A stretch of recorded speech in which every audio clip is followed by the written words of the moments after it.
보혜사는요, 보호자입니다. 돕는 자입니다. 중재자고 변호하는 자입니다.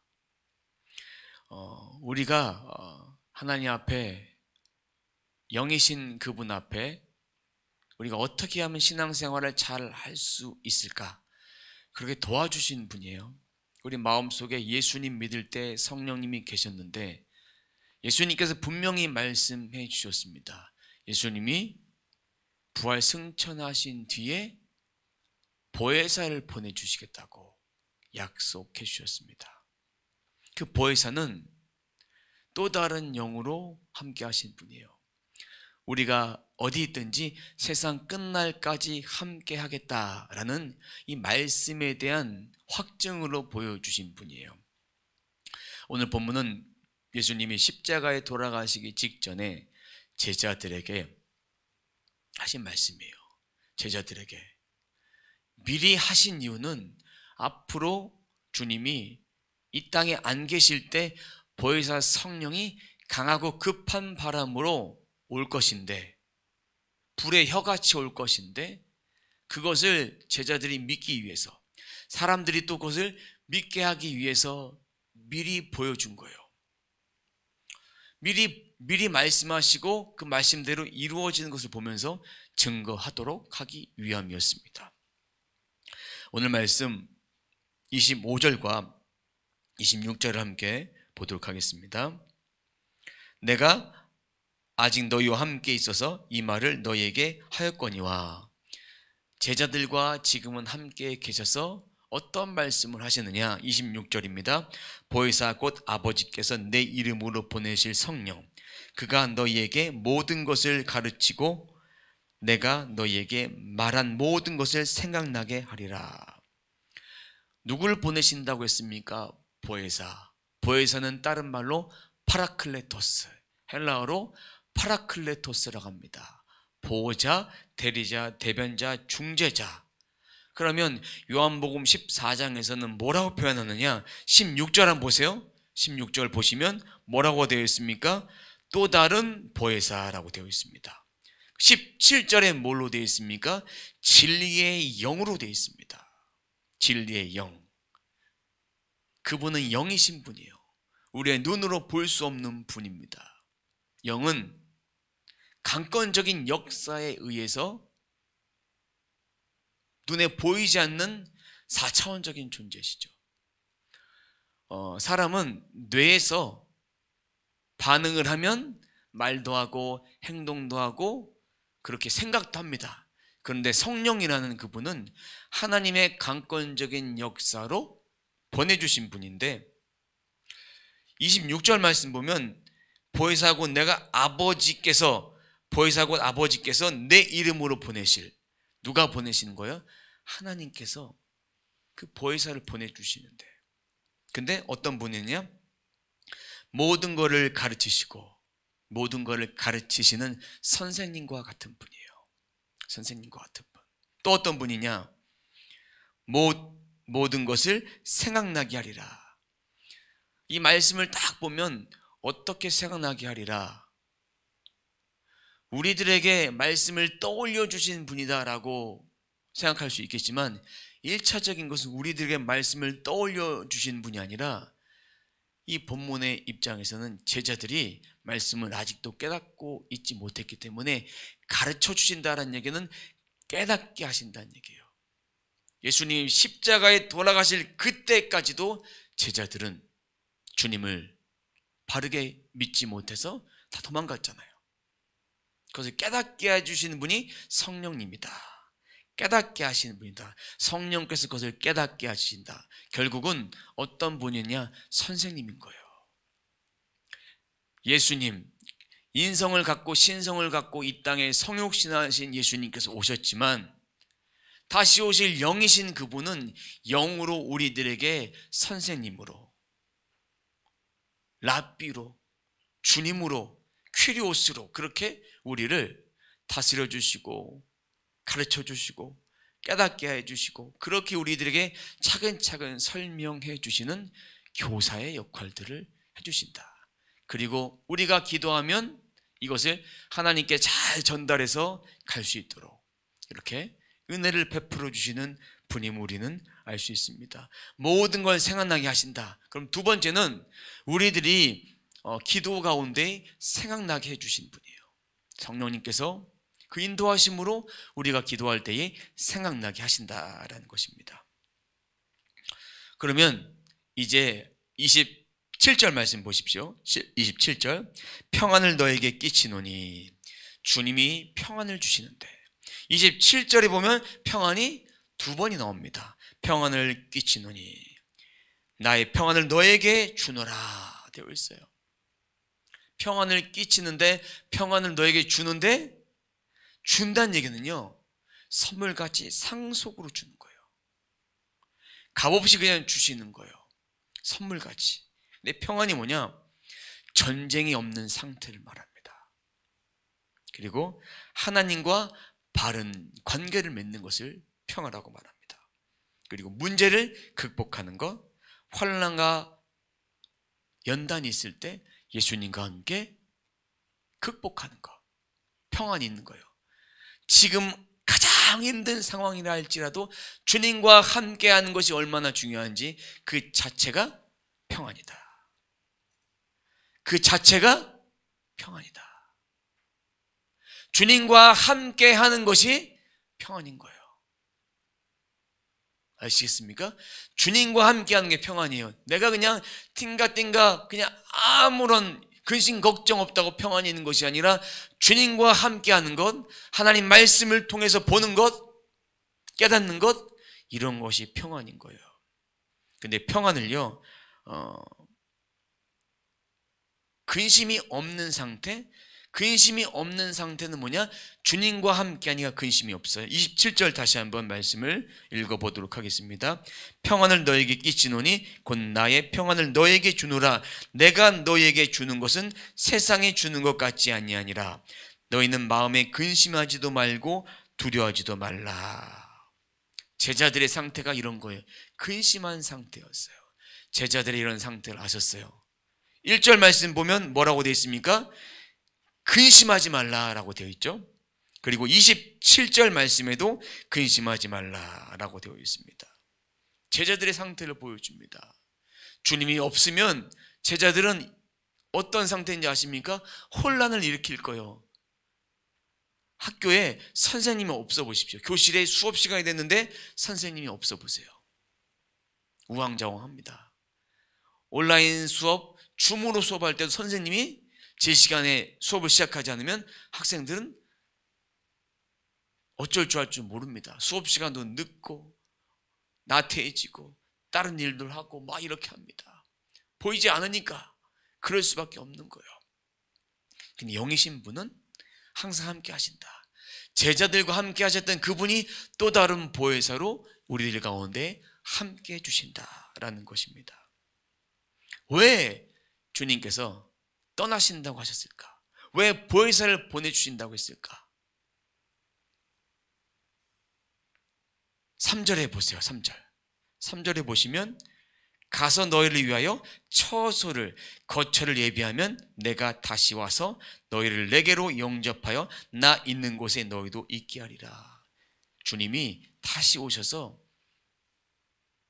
우리를 다시 데리고 가실 거예요. 천국에 다시 데리고 가실 것인데 그것을 준비하기 위해서 가셨고, 또 하나는 하나님 보좌 우편에서 우리를 위해서 뭐 하기 위해서? 기도하기 위해서 가셨다. 그러니까 가장 최고의 중보자는 예수님이에요. 가장 최고의 중보자는 예수님이에요. 중보자는 주님의 마음으로 기도해 주는 거예요. 기도하는 거예요. 그 중보자가 다른 사람이 아픈 사람을 위해서 기도할 때 어떻게 기도해 주는지 아십니까? 그 사람이 아픈 마음이, 아픈 상태가 내 마음인 것처럼 그렇게 기도하는 거예요. 그 사람이 깨닫지 못하면 내가 그 마음으로 대신 회개하고 그렇게 기도하고, 그러면서 주님의 마음을 그들에게 깨달아지는 거예요. 그것이 주님의 마음으로 사랑하는 것이고 주님의 마음으로 기도하는 거예요. 그러니까 기도하다가 어떤 일이 일어나는지 아십니까? 그 사람의 아픔이 내게 느껴지고, 그 사람의 통증이 느껴지고, 저도 그런 적이 있습니다. 허리 아픈 분을 위해서 기도하는데 제가 허리가 아픈 거예요. 그렇게 기도해주고, 귀가 아픈 분, 마음이 상한 분, 육신적으로 아픈 분, 그리고 또 항암, 투병하면서 아프신 분, 이런 분들 위해서 기도해드리면 또 그런 것들이 일어납니다. 그런 마음으로 기도하고 그런 것들이 내 안에 또 파쇄되어질 수 있도록 끝까지 기도를 해서 마무리를 져야 합니다. 털어내는 작업까지 다 하셔야 돼요. 예수 그리스도의 보혈로 그 사람도 덮지만 기도하는 중보자도 덮는 것입니다. 그런데 제자들이 이렇게 근심하고 있으니까 제자들이 근심하지 말라고 내가 왜 가는지를 설명해 주고, 그들에게 하나님 나라는 이런 것이다라고 설명해 주는 것입니다. 28절입니다. 함께 봅니다. 내가 갔다가 너희에게로 온다 하는 말을 너희가 들었나니 나를 사랑하였더라면 내가 아버지께로 감을 기뻐하였으리라. 아버지는 나보다 크심이라. 제자들은 두려웠어요. 아직도 깨닫지 못했다는 것을 주님 말씀해 주셨죠. 가는 이유가 있는데 왜 가는 이유를 제자들은 아직도 모르는 거예요. 아직도 몰랐어요. 그러면서 주님이 보혜사를 다시 보내주신다고 했던 이유는 이 일이 나중에 확실히 일어날 것이기 때문에, 확실히 일어난 일, 변하지 않는 일을 뭐라 그러냐? 진리라고 합니다. 진리가 반드시 우리를 자유케 하시고, 진리의 영이 오시기 때문에, 보혜사가 진리의 영이 오시기 때문에, 진리의 영, 또 다른 보혜사가 이 땅에 오실 거기 때문에 미리 보여주신 것이다. 그리고 그 일이 일어났을 때에 믿게 하기 위해서 29절 말씀 봅니다. 이제 일이 일어나기 전에 너희에게 말한 것은 일이 일어났을 때에 너희로 믿게 하려는 것이다. 일어나기 전에 미리 얘기했던 이유는 그 일이 반드시 일어날 거니까 이제 너희는 믿을 수밖에 없다라는 증거를 보여주는 거예요. 증거. 30절입니다. 이후에는 내가 너희와 말을 많이 하지 아니하리니. 주님이 제자들을 싫어해서 말을 안 하셨을까? 왜 말을 하지 않으셨을까? 십자가에 붙잡힐 시기가 얼마 남지 않았다는 얘기예요. 제자들도 예수님과 만찬을 하시고 난 다음에, 그리고 주님께서 이렇게 제자들에게 권면을 하신 다음에, 그리고 겟세마네 동산에 가서 기도하시고 난 다음에 그 뒤에는 주님이 제자들과 말을 할 수가 없었어요. 왜? 예수님을 팔았던 가룟 유다와 대제사장들과 서기관들의 군대들이 그를 잡으러 왔어요. 로마 군병들이 그를 잡으러 왔어요. 말을 할 수가 없는 거예요. 지금까지 제자들과 3년 반 동안 계속해서 말씀을 많이 전해주셨고 동거동락했어요. 근데 예수님과 제자들 사이에 동상이몽이 있었어요. 예수님은 이런 생각하시고 이런 마음으로 전하셨는데 제자들은 콩고물에 더 관심이 있었어요. 이 땅에서 내가 어떻게 하면 잘 될 것인가에 대한 관심이 더 많았던 것이죠. 자, 이어서 계속 보도록 하겠습니다. 세상에 임금이 오겠습니다. 그러나 그는 내게 관계할 것이 없으니. 세상 임금이라는 얘기는 사단이 이런 것들을 역사하고 있다. 뭘 역사하느냐? 이 땅에 주님이 앞으로 다시 오실 것인데 그들은 나와 관계가 없지만 그 영이 계속 역사한 것이다. 그래서 주님이 부활 승천하신 뒤에도 사단의 영이 세상의 임금들이 역사해서 판을 치게 된 거예요. 근데 주님이 바울서신이나 또 옥중서신 이런 그 읽어보면 거기에 왜 어둠의 권세들과 사단의 영이 역사하는가 분명 기록되어 있습니다. 하나님 앞에 불순종한 영들을 심판하기 위해서, 불순종한 자들을 심판하기 위해서 그렇게 두셨다고 말씀하셨어요. 그리고 우리를 통해서 깨닫게 하기 위해서. 이 세상의 임금들은 언제 심판받냐? 예수님이 다시 오셨을 때에 음부에 다 들어가 버려요. 영원히 죽지 않는, 꺼지지 않는 불 속에 다 불구덩이 들어가요. 그리고 예수를 믿는 자, 예수를 믿지 않는 자 다 심판해요. 다 깨워서 심판해요. 그때 살아있는 자도 심판하고 이미 죽은 자부터 먼저 심판하는데, 예수를 믿는 자, 믿지 않는 자 다 거기에 대한 보응을 다 하십니다. 심판하셔서 복음 없이 살아가는 사람은 다 지옥불에 가는 거예요. 꺼지지 않는 지옥불에 다 가고, 그 다음에 예수를 믿는 자는 주님과 함께 영생 복락을 누리는 그런 은혜를 받게 됩니다. 그는 예수님과 관계없는 거예요. 근데 여기서 잘못 해석하면 어떤 해석이 나오느냐? 이 세상 주관자들은 로마 군병들, 로마 시저다, 그들이 세상 주관자다, 이렇게 볼 수도 있지만, 사단의 종로로 타는 자들, 그런 자들이 세상의 정사와 권세자로서 이 땅에 지금도 다스리고 있다. 사람을 가장 다스리기 쉬운 것은, 사람이 가장 종로로 당하기 쉬운 것은 만몬의 영입니다. 돈에 의해서 사람이 장악하기 쉽습니다. 장악하면 생각과 감정과 뜻과 모든 것들을 다 장악되어질 수밖에 없습니다. 돈의 노예가 돼서, 돈을 버는 이유는 하나님의 영광을 위해 돈을 벌고 그렇게 써야 되는데, 돈이 자신의 생명줄인 양 그렇게 지키며 그렇게 돈의 종로로 타며 살아가는, 죄의 종로로 하며 살아가는 사람들이 생겨나게 되는 것입니다. 31절을 봅니다. 오직 내가 아버지를 사랑하는 것과 아버지께서 명하신 대로 행하시는 것을 세상이 알게 하려 함이로다. 일어나라, 여기를 떠나자 하시니라. 주님이 이 땅에 오신 이유는 아버지의 뜻대로 하기 위해서, 성령님을 보내주신 이유도 아버지의 뜻대로 하신 거예요. 그러면 하나님과 아버지와 성령님은 어떤 관계인가? 하나님은 예수님을 이 땅에 보내시는 거예요. 이 땅에 보내셨어요. 하나님 말씀하시고, 예수님은 순종하셔서 이 땅에 오셔서 이루시고, 성령님은 다시 오셔서 우리를 또 우리가 하나님 말씀을 잘 듣고 깨달을 수 있도록 진리의 영으로 오셔서 깨닫게 조명하시는 거예요. 깨달을 수 있도록 우리를 항상 우리와 함께 하시는 분이십니다.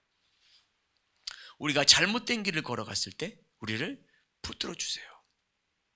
우리가 올바른 길을 갔을 때 우리들에게 은혜를 주시고, 그리고 우리가 이 땅에 살아가면서 담대하도록, 근심이 없도록, 염려가 없도록, 환난은 있지만, 힘듦은 있지만 그 속에서 뭘 주신다? 평안을 주신다. 근심이 없게 하신다. 세상이 주는 평안이 아니라 하나님이 주시는 평안을 이 땅을 살아가는 우리 모두에게 내려주신다. 그렇게 내려주시니까 우리는 이 땅 염려가 없는 거예요. 아무리 힘든 일이 있어도 염려가 없는 거예요. 왜? 이것을 이겨내는 돌파의 형성을 주님께서 우리들에게 원하시기 때문에. 그러기 위해 보혜사를 보내주신 거예요.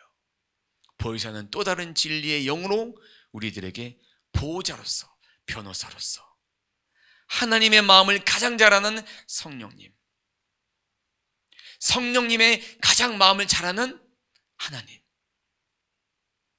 예수 그리스도의 말씀을 깨닫게 해주시는 성령님, 그분을 통해서 우리가 비로소 다 깨닫고 그렇게 이 땅에서 신앙생활을 잘하고 능력과 권세로서 이 땅에 하나님 나라 확장하는데 쓰여지라고 우리들에게 성령을 보내주실 거예요.